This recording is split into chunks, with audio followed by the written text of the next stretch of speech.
we've got a lot of ground to cover in about 5 minutes, so let's go. I've got 3 statements that I want to know if you agree or disagree with, and I want to just go down the row. Yes or no? Does cutting pay typically assist in recruiting a workforce? Yes or no? No. No. Generally, no. No. Thank you. It sounds like a low IQ implementation to me. So let's go to the next one. Does poor working conditions assist with recruitment? Yes or no? No. No. No.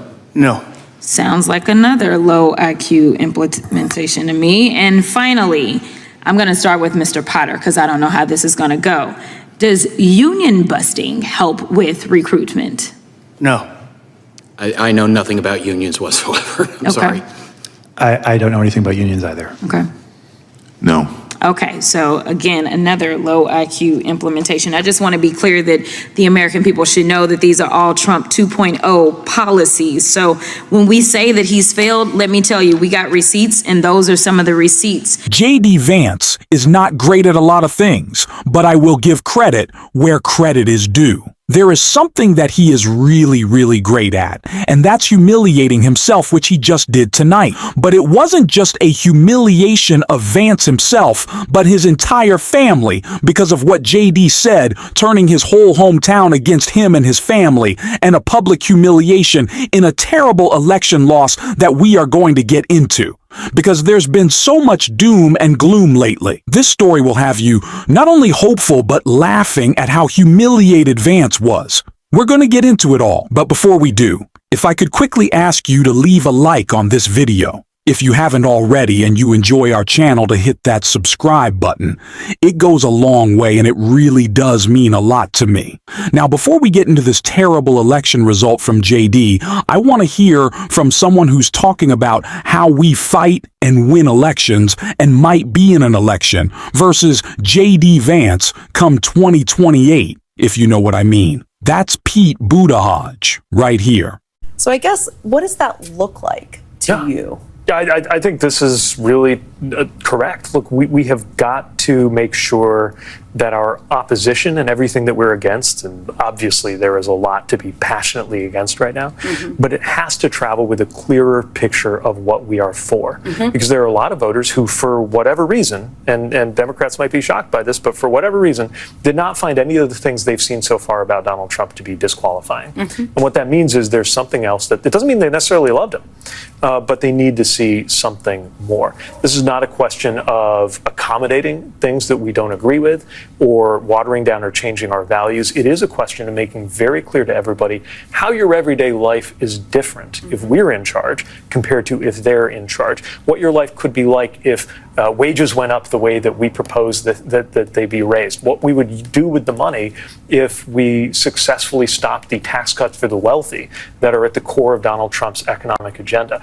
What we think could happen in a country where we had paid family leave and some of the unfinished business of fixing our healthcare system. It's not just a matter of preserving the Affordable Care Act, as important as that is. It's going the next step to make sure everybody can get and afford healthcare. All of these things that need to happen, that needs to be as clear a picture as our response to the authoritarian tendencies of this administration. Because the truth is, proto-authoritarian governments don't just come out of nowhere. We would not be in this situation if the government, the economy, and the politics of our country were healthy. They've been unhealthy for a long time. I think everybody knows that. And if my party seems like it's calling for a return to the status quo from before, that will be both substantively wrong and politically it will fail.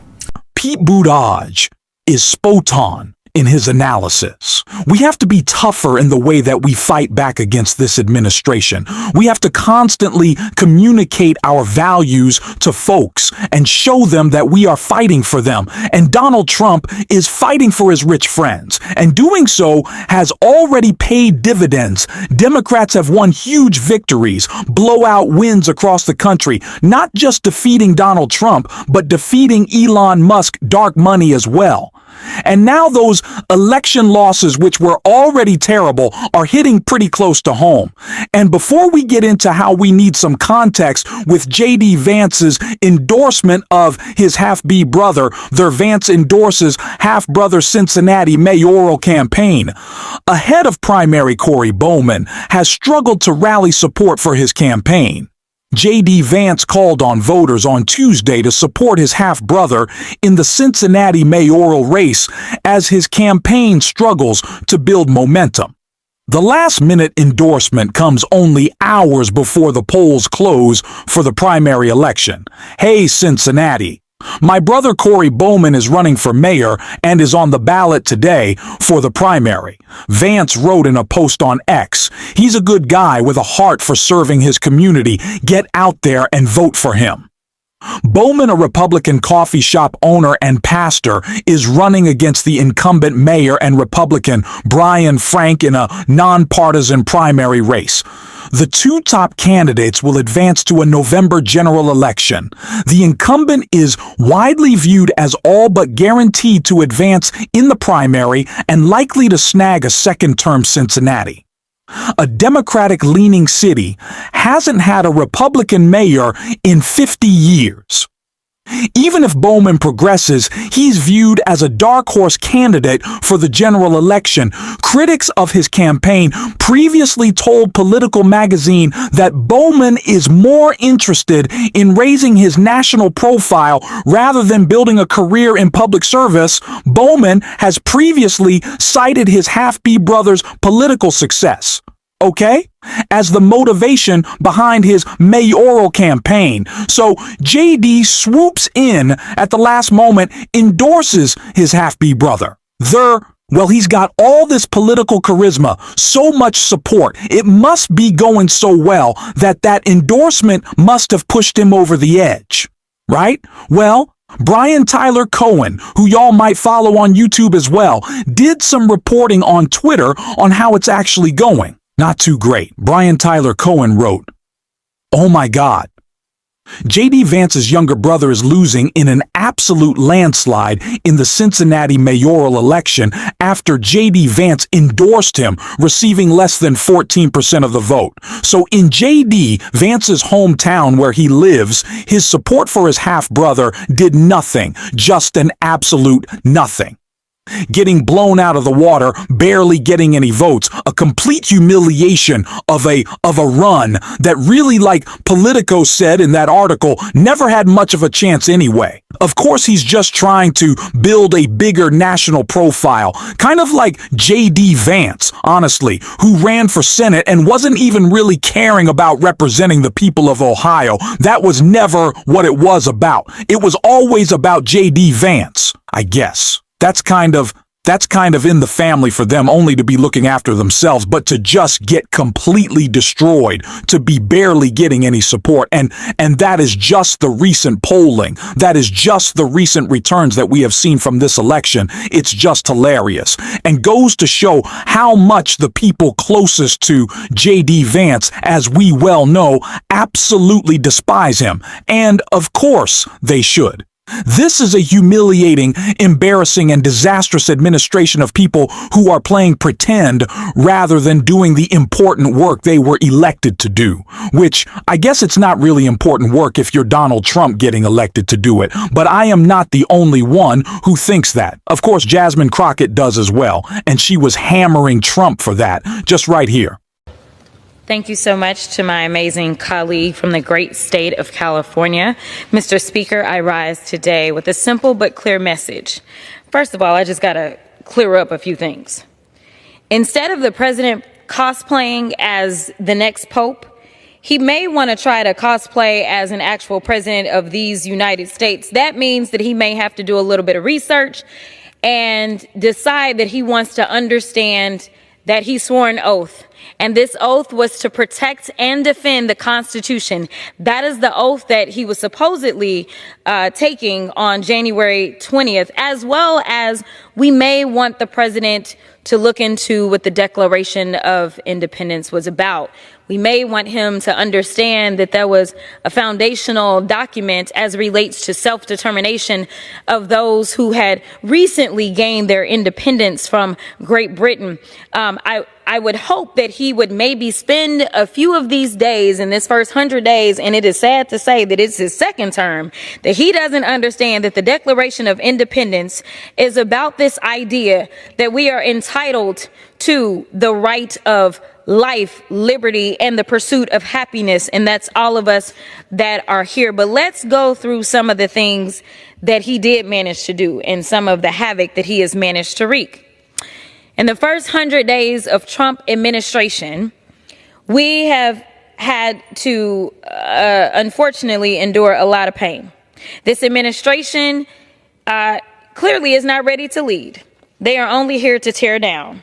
In just 100 days, we've witnessed an administration hell-bent on dismantling the very systems designed to protect the most vulnerable amongst us.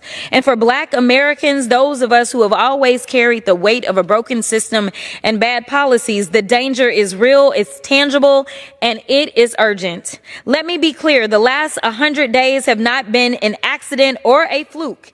He has done exactly what he said he was going to do.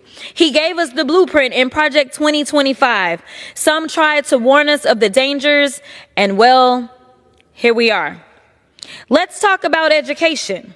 Within weeks of taking office, the Department of Education quietly rescinded guidance encouraging schools to teach honest, inclusive Black history. Instead, they're attempting to whitewash history and have begun promoting so-called patriotic education, a sanitized version of history that skips over slavery, Jim Crow, redlining, and systemic racism. He signed an executive order reinstating, quote, common sense discipline practices in school, rolling back previous administrations' attempts to address racial disparities in school discipline practices. Make no mistake, these decisions have a direct impact on Black children, children who deserve a fair shot to learn in safe and supportive environments. Let's talk about housing.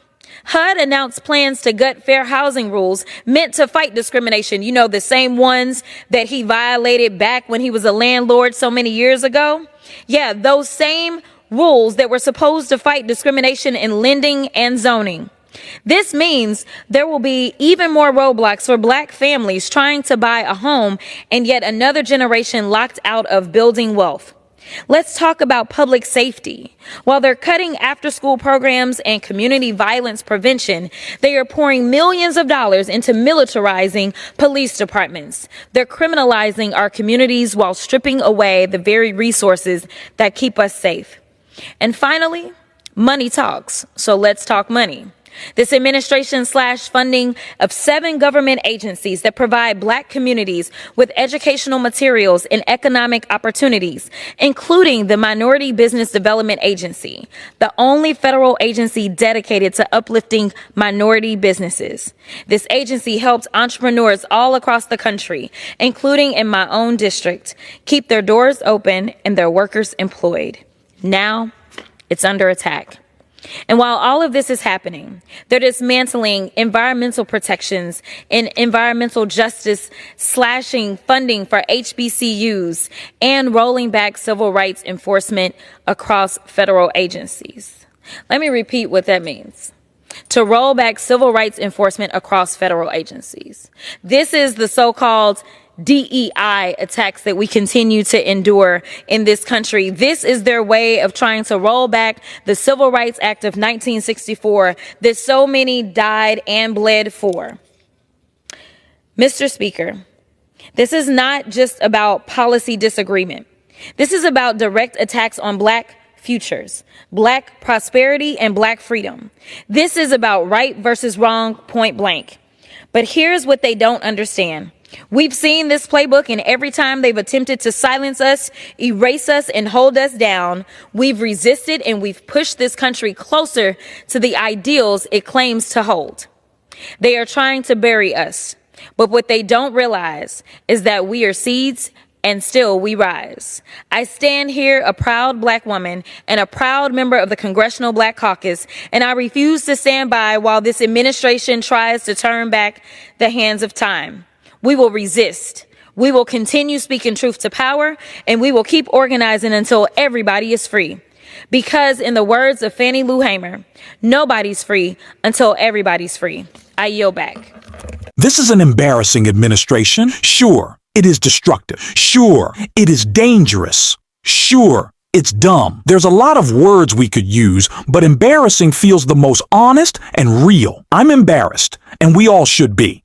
But it just gives us that much more fire to go out every day and call them out. And that's what we're going to be doing on this show. Hopefully this story was a little bit of fun. After a long day week beginning of this administration, we're going to try to have fun. And if you want to support that, as always, you can hit that subscribe button, leave a like on this video, and if you stuck around to the end, drop a blue heart in the comments. And until next time, I'll see you soon.